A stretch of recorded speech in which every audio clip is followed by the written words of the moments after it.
En el nombre del Padre, del Hijo y del Espíritu Santo. Amén. Ave María Purísima, sin pecado concebida. Espíritu Santo, fuente de toda luz, ilumínanos. Oh Señor Dios de los ejércitos, restáuranos. Haz resplandecer tu rostro sobre nosotros y seremos salvos. Antes de continuar leyendo la declaración de Monseñor Carlo María Viganò, quiero hacer unos comentarios al respecto de la primera parte de lo que leímos hace 2 días.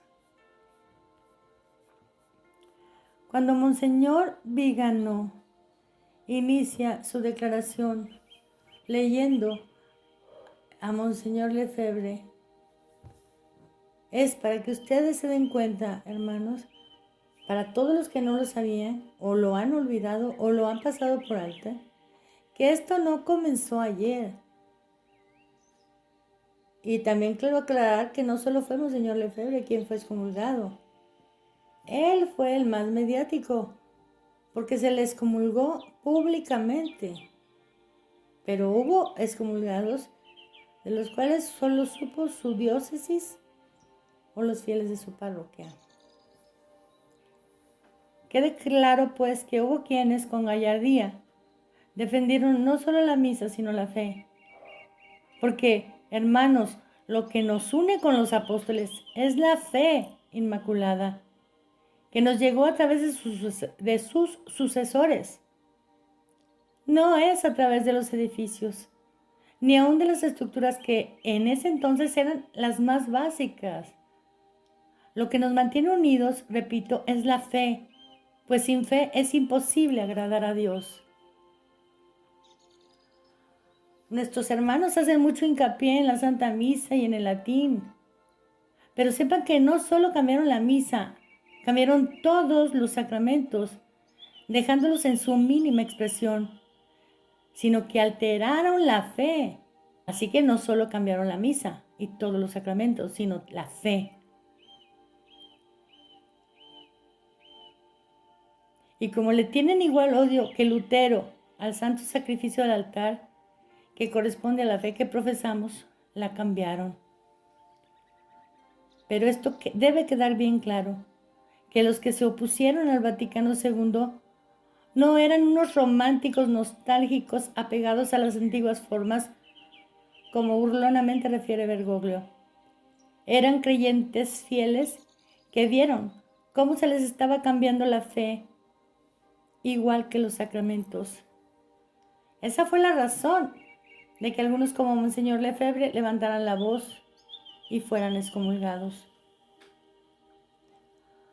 Monseñor Viganò prosigue diciendo: afronto esta prueba con la determinación que me da el saber que no tengo ningún motivo para considerarme separado de la comunión de la Santa Iglesia y con el papado, a los que siempre he servido con devoción y fidelidad filiales. No podría concebir un solo momento de mi vida fuera de esta única arca de salvación que la providencia ha constituido como cuerpo místico de Cristo, en sumisión a su cabeza divina y a su vicario en la tierra. Así es, mis hermanos. Mientras la mayoría pretende que para permanecer católico hay que seguir unidos a los que no tienen fe, porque han ocupado las estructuras visibles de la Iglesia, están siendo engañados o padecen de ignorancia supina, porque desde la antigüedad tenemos la enseñanza de que la fe es lo que nos hace católicos, no los templos ni las estructuras. Ya lo he dicho antes y lo repito ahora. Cuando el heresiarca Lutero predicaba en un templo católico y enseñaba a los católicos de Alemania, los que se mantuvieron sujetos al sacerdote católico hereje, se volvieron protestantes y quedaron fuera de la iglesia. Tenemos un ejemplo mayor. Cuando el 99.99% de la iglesia abrazó la herejía arriana, ¿quiénes permanecieron en la iglesia? ¿Los que acudían a los templos y recibían una religión adulterada? ¿O los que como San Atanasio huyeron y se apartaron de los herejes, aunque fueron perseguidos cruentamente? No como ahora que solo son dimes y diretes excomuniones de los herejes hacia los católicos. ¿Qué podemos temer? Sin embargo, ahora pretenden decirnos que hay que permanecer unidos a los que no tienen fe para ser católicos. Entonces, ¿de qué valieron las enseñanzas de un San Atanasio, de un San Basilio? Si al final íbamos a inventar una nueva manera de ser católicos, adhiriéndonos a las herejías y peor aún a las prácticas de la masonería, enemigo número 1 de la iglesia. Nadie les ha dicho que las reuniones de la masonería son como las reuniones de Asís, que se han llevado a cabo en templos católicos desde 1986 por el Santo Súbito, durante los cuales se dio culto a los ídolos en templos católicos. ¿Podría haber aberración mayor después de los cambios antes citados? No, y 1000 veces no. Eso es abominable desde cualquier punto de vista. Pero es que no han leído las escrituras. Nadie les ha explicado. Es el adulterio espiritual del que nos pide el Apocalipsis huyamos y que nos narran las escrituras. Sufriría la iglesia de los últimos tiempos. Sí, hermanos, tristemente les han hecho partícipes de lo que se practica en la masonería y ustedes lo han aceptado. Monseñor Viganó continúa diciendo, los enemigos de la Iglesia Católica temen el poder de la gracia que actúa a través de los sacramentos y especialmente el poder de la Santa Misa, terrible catejón que frustra muchos de sus esfuerzos y gana para Dios tantas almas que de otro modo se condenarían. Perfectamente bien dicho. Pero ¿quién fue el que suprimió el sacrificio perpetuo, la Santa Misa? Al grado que no permitió que se pudiera decir en ningún lugar, salvo en aquellos lugares donde sacerdotes valientes no acogieron la orden tirana de Montini y se enfrentaron a todos sin importarles sus excomuniones inválidas. Pues no fue Bergoglio, fue Pablo VI quien suprimió el santo sacrificio de un plumazo y obligó a todos a celebrar la nueva misa, fabricada por nada menos que un masón y 6 protestantes. ¿Por qué? Porque como dices, monseñor, este catejón debía ser quitado de en medio, como dice 2 de Tesalonicenses 2, junto con el papado. Porque Satanás y sus secuaces saben muy bien la amenaza que supone la única iglesia verdadera para su plan anticristiano. Continúa diciendo, monseñor, estos subversivos, a quienes los romanos pontífices han denunciado valientemente como enemigos de Dios, de la iglesia y de la humanidad, son identificables en inímica vis la masonería, quienes llevaron a cabo los principios masónicos, la nueva misa y el concilio. Por eso son identificables. Ellos cumplen en sí mismos las 3 profecías. Roma perderá la fe y se convertirá en la sede del anticristo, dado por Nuestra Señora en la Saled. Los más taimados enemigos han llenado de amargura la iglesia esposa del Cordero Inmaculado, dado en el exorcismo mayor de su santidad León XIII. Y por último, Satanás escalará los más altos puestos de la jerarquía, dado por Nuestra Señora en Fátima. Es por eso que jamás revelaron el tercer secreto y no se llevó a cabo la consagración de Rusia, con lo cual todo esto se habría evitado. Monseñor continúa, esta se ha infiltrado en la jerarquía y ha logrado que deponga las armas espirituales. ¿A qué armas se refieren sino a los sacramentos, especialmente a la Santa Misa, al rosario, que al principio del concilio fue muy perseguido?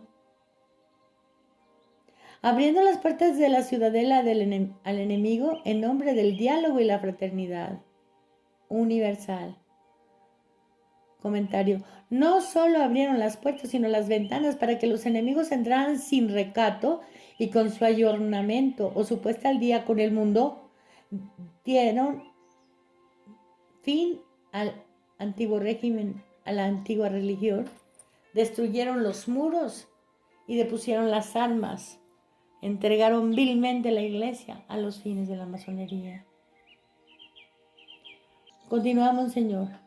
Pero la iglesia, siguiendo el ejemplo de su divino fundador, no dialoga con Satanás, lo combate.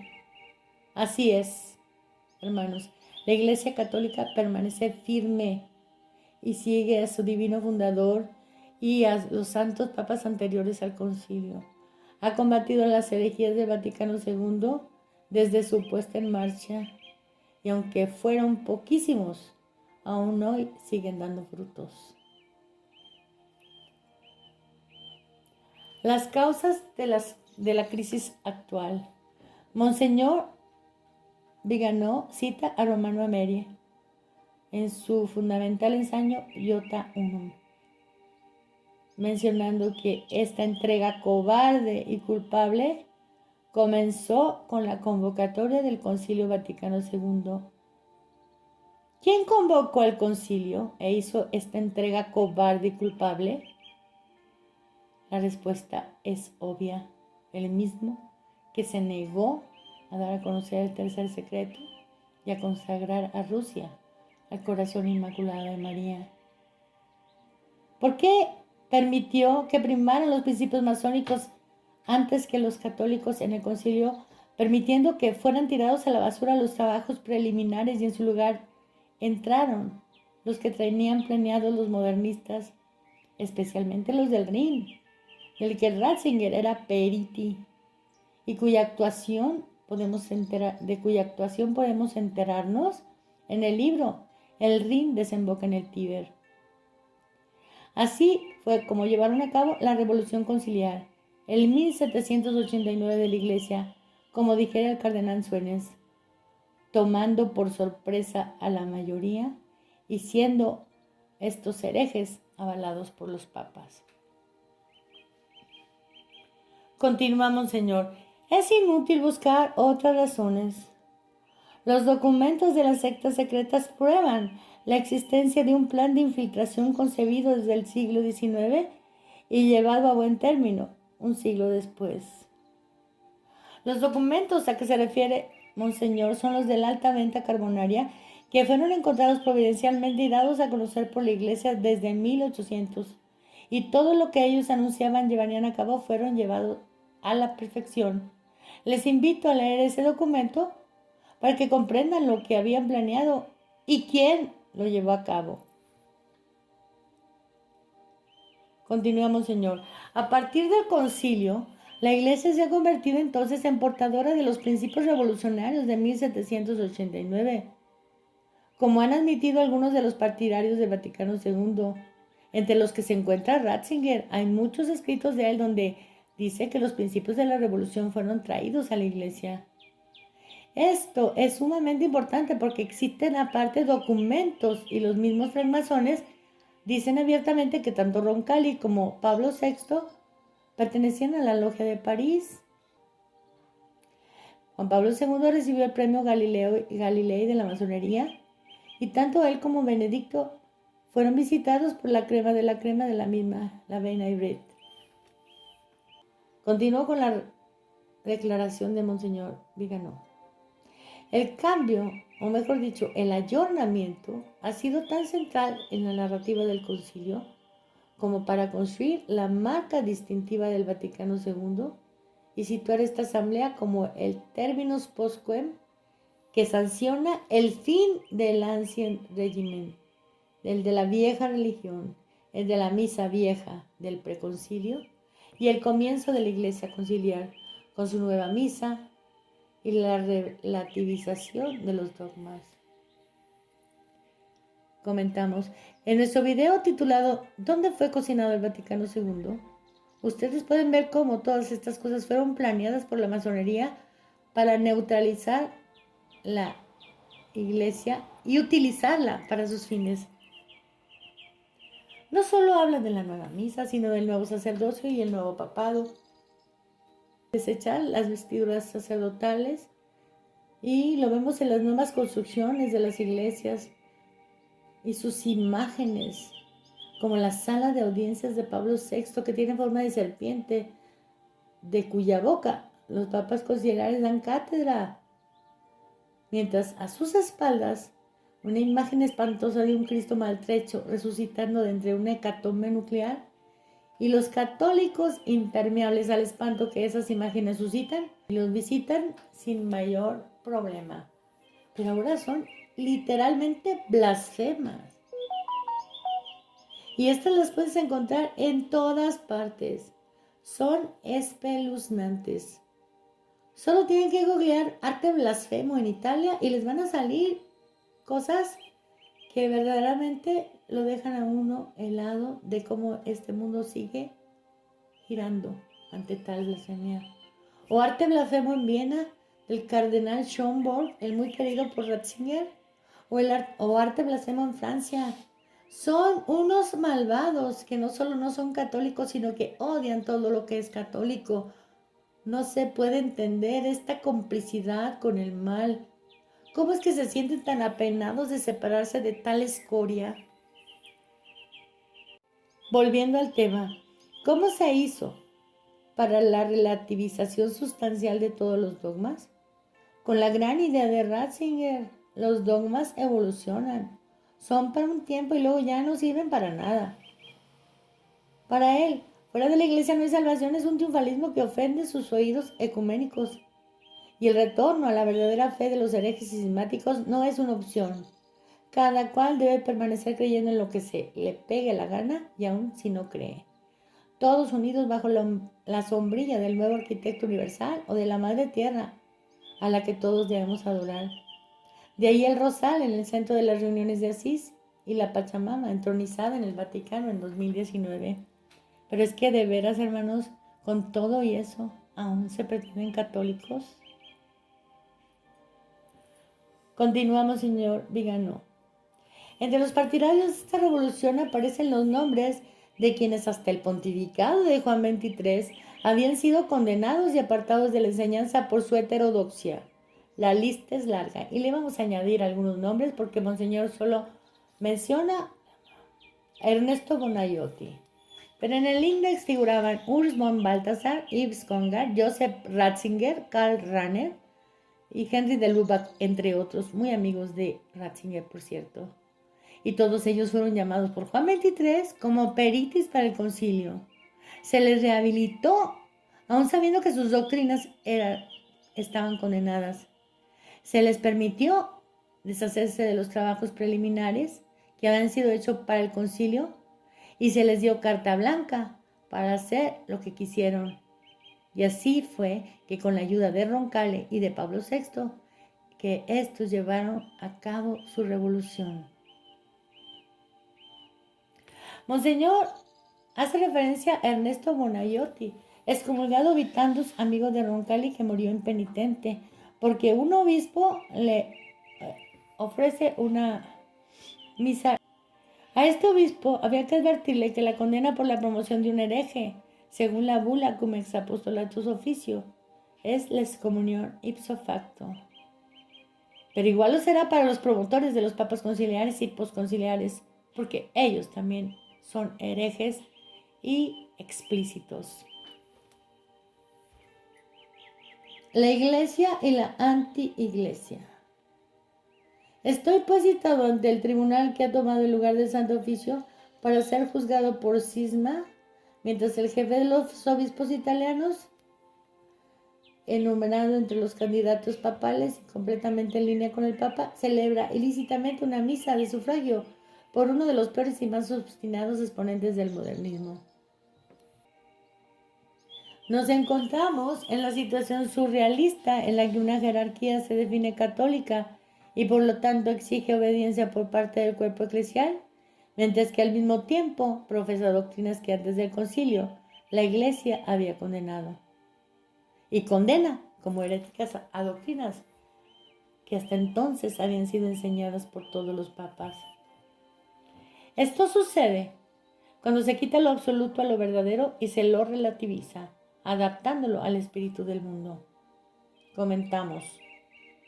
Cuando la Iglesia conciliar a través de su concilio empieza a decir que todas las religiones son caminos de salvación, se relativiza al grado de hacer prácticamente innecesaria la encarnación, vida, pasión y muerte de nuestro Señor Jesucristo. Pues si todas las religiones salvan, ¿cuál sería el motivo de su encarnación, de su vida y de su pasión y de su muerte? Si hasta Chiva me puede salvar. Si los dogmas evolucionan y son para una época, como decía Ratzinger, entonces la verdad ya no es absoluta e inmutable, sino cambia según la época, según el teólogo de la apostasía. ¿Se dan cuenta de que de lo que se trataba era de demoler la fe hasta sus cimientos y dejar a las iglesias, los seminarios y los noviciados vacíos, solo con unos cuantos herejes activos? Lo que hizo posible la venta de esos edificios para los fines más profanos, como si fueran de su propiedad, y los católicos, bien, gracias, contemplando a las estrellas y escuchando al último vidente que alaba a estos apóstatas disfrazados de papas. A esos obispos blasfemos, como el obispo de Fontibón, Bogotá, Juan Vicente Córdoba, que dijo semejantes blasfemias, ¿quién lo hizo obispo? O a los execrables Bernardín, Cupich, McCarrick y demás ralea de corruptores de menores, ¿quién o quiénes los encubrieron? Sospechosamente permanecieron en sus tronos sin que nadie les llamara cuentas. El único pecador aquí eran los tradicionalistas, no los modernistas ni los criminales. No por nada Benedicto XVI fue demandado en La Haya, porque las víctimas se han multiplicado debido a sus encubrimientos y a poner de nuevo a esos criminales alrededor de niños. ¿Eso les parece misericordia o es pura y llana malicia? Odio a los católicos. Por eso, para lavarle la cara salió el cardenal Daniels a hacernos mirar hacia otro lado, autoacusándose en TV de que ellos complotaron para sacarlo, cuando en la revista de Chiesa Viva habían sacado 3 números que exclusivamente se referían a la apostasía de Benedicto XVI y a su participación en rituales oscuros, para culminar con la demanda en La Haya que le hizo no solo renunciar, sino que le impidió salir del Vaticano porque estaba amenazado de ser llevado a corte si ponía un pie fuera del Vaticano. Y eso es lo que ha ocurrido desde hace 60 años, sin pausas y sin prisas, hasta llegar a la cereza de pastel del concilio de apostasía, Bergoglio y sus secuaces, casi todos nombrados por un Juan Pablo II o un Benedicto XVI. Y los efectos secundarios son la apostasía, los abusos, la idolatría y el abandono en masa de la Iglesia Católica. Así es como los laicos empezaron a cometer los sacrilegios de tocar con sus manos no consagradas las sagradas especies y los vasos sagrados, como se les dieron las llaves de los sagrarios y como de a poco se nos tergiversó el Evangelio o desde los púlpitos se ningunearon los dogmas. La evangelización ahora era una soberana tontería que iba contra el ecumenismo. Nuestro Señor Jesucristo fue opcional desde el momento en que se promovieron otras religiones como caminos hacia Dios. Y nosotros nos quedamos perplejos, porque los que debían incentivarnos a defender nuestra fe nos piden que conservemos la calma viendo cómo se pierden nuestros hijos y nietos y cómo los blasfemos siguen en los más altos puestos, blasfemando a nuestro Señor, retándolo diariamente. ¿Qué clase de católicos son los que ahora abogan por este blasfemo? ¿Cómo podíamos pedir elevar en nuestros hijos y nietos los estándares de virtud, de disciplina, si los que nos debían enseñar con el ejemplo son los que nos escandalizan con su nulo temor de Dios y su notable condescendencia con lo mundano, con sus perversiones y su idolatría continua? Monseñor se pregunta, ¿cómo actuarían hoy los papas de los últimos siglos? ¿Me considerarían culpable de cisma o más bien condenarían a quien pretende ser su sucesor? La respuesta es obvia, hermanos. Ellos son los que están condenados por la idolatría, por su blasfemia y herejía. Ellos son los que están en cisma con la iglesia y los papas de todos los siglos anteriores. Ellos son los que están excomulgados. Sigue Monseñor Vigano. Junto conmigo, el Sanedrín modernista juzga y condena a todos los papas católicos, porque la fe que ellos defendieron es la mía, y los errores que Bergoglio defiende son los que ellos, sin excepción, condenaron. Hermenéutica de la ruptura. Me pregunto entonces, dice Monseñor, ¿Qué continuidad puede darse entre dos realidades opuestas y contradictorias entre sí? Entre la Iglesia conciliar y sinodal de Bergoglio y la bloqueada por el miedo a la contrarreforma, de la que se distancia ostensiblemente. ¿Y de qué iglesia estaría en estado de cisma? Si la que se dice católica se diferencia de la verdadera iglesia, precisamente en su predicación de lo que aquella condenaba y en su condena de lo que ésta predica. Comentamos. ¿Quién se obstinaba en hacernos creer que el problema del concilio es que no se le leía a la luz de la tradición? ¿Pero qué tradición si la pisotearon? Si en tu libro Fe y Futuro te burlaste de todo. Benedicto XVI, que quería a fuerzas hacer calzar la revolución conciliar con la tradición y hacer coincidir en esta nueva iglesia lo sacro con lo profano, devaluando los mandamientos, los dogmas, la moral y la fe de la iglesia. Si ustedes se molestan en leer los cambios que hicieron en el Código de Derecho Canónico para suavizar las condenas a los masones, así como a los infractores del horrendo crimen de Abu a menores, investiguen y lean los galimatías con que encaraba la colonización homosexual de todas las diócesis. Esta colonización comenzó con Roncalli y lo pueden leer en el libro Nikita Roncalli contra vida de un papa. Ahí empieza a infiltrarse esta aberración entre el clero. Al mismo Pablo VI se le acusa de ese crimen mucho antes de ser obispo. Pero proseguimos. Hoy sabemos que bajo Ratzinger en la CDF hubo miles de encubrimientos y hoy sabemos también que un solo sacerdote se despachó hasta con 100 infantes. Ahí tenemos la desviación que por su mal ejemplo fue seguida por los fieles. Solo les recuerdo que en tiempos de San Pío V ese crimen merecía pena de muerte por lo horrendo del mismo. Los curas que lo perpetraban eran entregados a las autoridades, eran reducidos al estado laical y condenados a muerte por el Estado o a hacer penitencia por la Iglesia, pero por el resto de su vida, no a ser atendidos en un convento a cuerpo de rey como Maciel Caradima o McCarrick. Pero estos son tiempos de apostasía.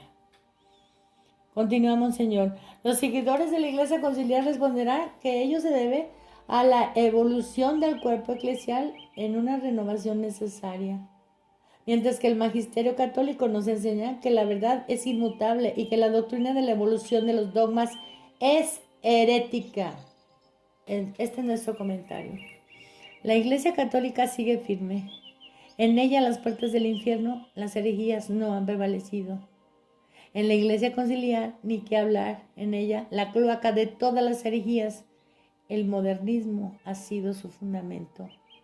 Por ello, los católicos, igual que en los tiempos de los arrianos, se han apartado horrorizados de esta jerarquía que gobierna con tiranía, destruyéndolo todo y excomulgando a quien le haga frente por sus fechorías. Y así ha sido desde que se puso en marcha el Vaticano II. Monseñor continúa, dos iglesias ciertamente, cada uno con sus doctrinas, sus liturgias y sus santos. Pero para el católico la iglesia es una, santa, católica y apostólica. Para Bergoglio, la iglesia es conciliar, ecuménica, sinodal, inclusiva, inmigracionista, eco-friendly y gay-friendly. Comentamos.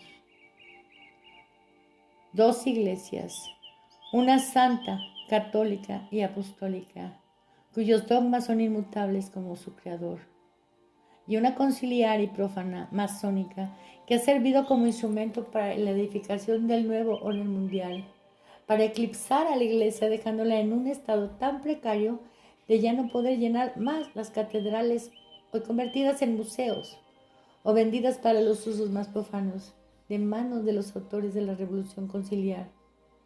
Dos iglesias ciertamente, cada una con sus doctrinas, su nueva misa y su sacerdocio, pero la iglesia conciliar tiene papa, mientras la iglesia católica no.